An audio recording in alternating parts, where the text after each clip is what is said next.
one thing that I was very, in terms of when you were talking about the King of Kings and those kind of films that you grew up with, and that whole siren area of filmmaking into the talkies, and from the talkies into color and stuff like that.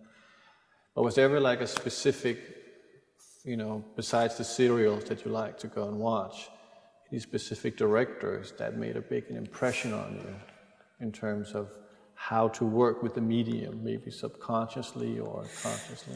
Well, I have my favorites, but they're not exclusive. Joseph von Sternberg is one of my favorites. And, but he was making art films in Hollywood. I mean, right. Yeah. And I met him later on. He was a teacher at University of Southern California Cinema School. And I asked him, and he said, well, I got away with it for a few years.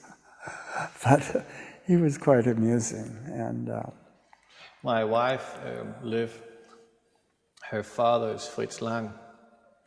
Yes, well, of course I admire. Her father is Fritz Lang? Well, yeah, that's my theory, because her mother was a very famous model who went to America.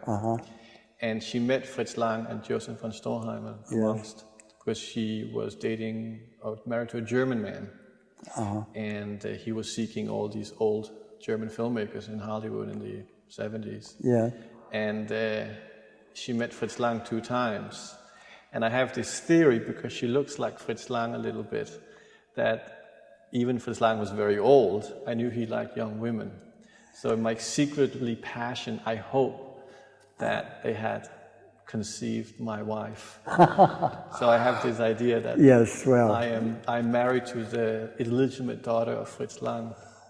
Anyway, it's a nice fantasy, whether it's true or not. But it's a great story.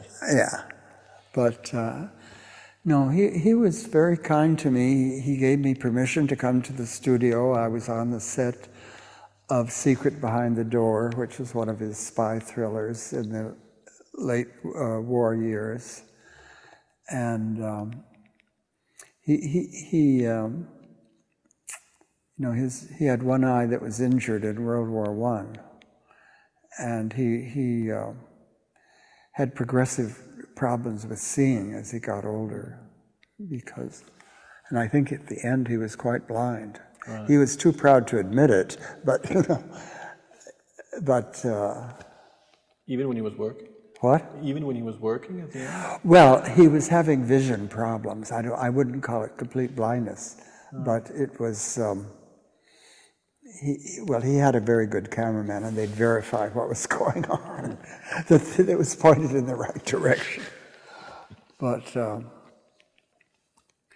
I'm very excited about one thing that you probably have heard about, because it's the big film news this year, that in Buenos Aires, in the Metropolis? They've found a complete version, I believe on 16 millimeter, but it's a half hour longer than any other version. It's missing that, it's that real missing.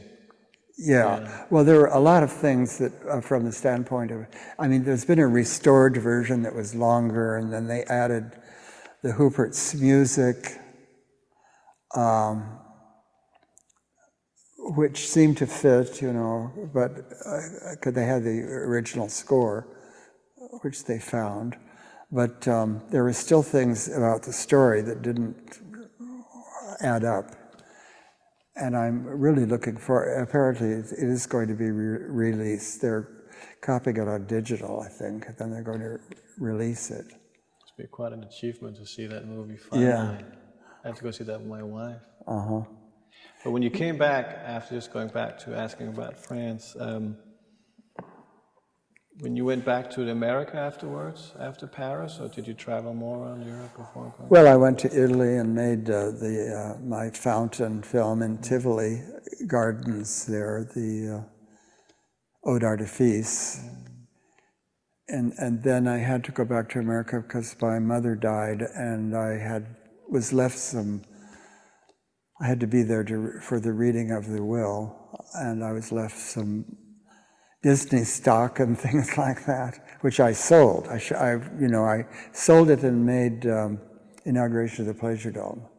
And my brother and sister were very disapproving of this. So we have Walt Disney to thank for that movie. Well, in a sense, yeah. But if I'd kept the bonds, they would have paid off every year. That's the way they do.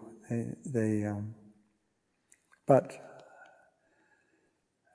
it was always a difficult chase for the money, and it was only years later that I finally got some help from the Rockefeller Foundation and various things. But when you made the Evacuation of the Pleasure Dome, which is one of my favorite films of yours, how did you, the whole visual concept and the power of it, it's very much, I think it is as, if not even more powerful than Jeanne d'Arc because of the whole use of color on top of it, besides the framing and that, the compositions and stuff like that. It's almost like, for me, that's where like a real filmmaker comes out and establishes himself. Well, I finally had, with selling those bonds, I had enough budget for the color film, and also I had this group of friends that wanted to do it, and they were my cast, and including Anais Nin. She was the most famous one, a famous writer and poet.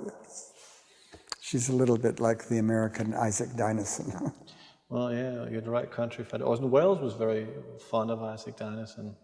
Yes, he attempted one that wasn't very good. No. She's our most famous author. She was very interesting. But that movie, your movie, is just, and also you use of later on of pop music. I mean, that just, you just said, I'll take this song, I'll take that song, put it onto this. Nobody had done that. That intuition, that just... Well, I was... You created MTV 20, 30, Well, I've never watched before. MTV. I don't have a television set because I loathe them. And I've never watched MTV. People said, oh, yes, this one is copying you or something. I said, I don't care. That's their thing. So it's you influence other people, fine. I don't really care. What can I do if I can't sue them? No. But it's interesting, it's just that, very few people around the world in all kind of art forms, in music, I'm sure people can talk about the Beatles for hours and things like that, but there are very few people that actually manage to intuitively make something that collectively influences a mass of people. It's not a mass of people make things that inspire more masses. It's always one or two individuals within a mass that does something that inspire so many other things. Well, I think I was the first to use pop music in a different, sort of ironic, playful way. Yeah. And so like in Scorpio Rising, it's something, I was the first one to use Blue Velvet, but the lyrics talk about she wore blue velvet, it's a girl. But I show a boy putting on a leather jacket, and so it's like an ironic twist to it. And the contrast almost very interesting as well. But that's why I think in terms of your one of the powerful things and as I see it, is the understanding of how you take images and put them on together to create something different. It's contrasts itself. Yeah. That's very clever in a way. I mean, it's like the understanding of an image and the power of it, not having to write a word. You can just use an image. Yeah. Well, I finally made a film, which I'm not showing here in Copenhagen, which uses sub-dialogue on the military uniforms, because I use some of the commands in direct speech recording of the, like parade rest, things like that. So you didn't direct actors saying their lines or No, anything like no, that? these are real people. We're real Marines and military people. It's very interesting to talk to you because it's being, from that background that I am from, I'm learning disabled. I'm dyslexic. I have difficulties reading and I writing. wasn't aware of that. No, it's not Did something it you take a craft. while to get over it? You don't get over it. Oh, you don't. So it's okay. Well, it seems to me that you triumphed over it. It's very interesting, and you say that because in my younger years, in my teens, not being able to read is a huge embarrassment socially. Yes. Within your classroom or outside. Not being able to fill out a job application is very destructive Yeah.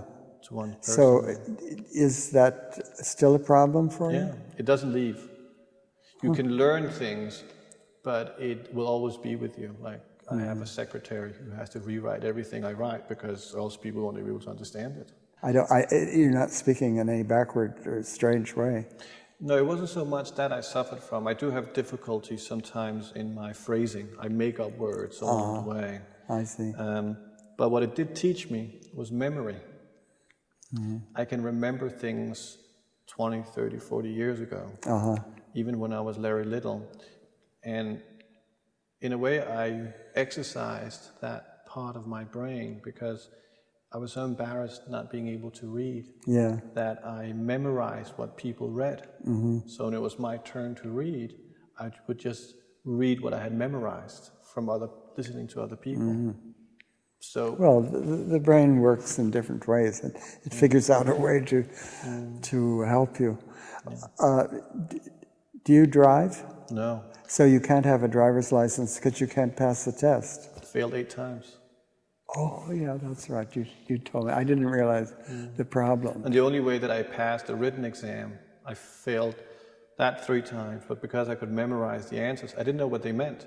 I could just memorize them, like technically memorize them. But under driving, forget about it. After 5th trying to drive a car, the teacher said, "Why are you doing this?" And I said, well, it's because I was told the only way to get into the film business is you needed a driver's license and you needed to be able to work for free to be a runner. Yeah. And then some years later, I got my first movie and I never was a runner and I still can't drive. But Okay, well, now you don't need to drive because you have other people that can drive for you. yeah, so in a way, that has been very, that changes your life dramatically. When you find something that you're good at, and you get obsessed with it, and it's your whole life is about making that thing. Yeah.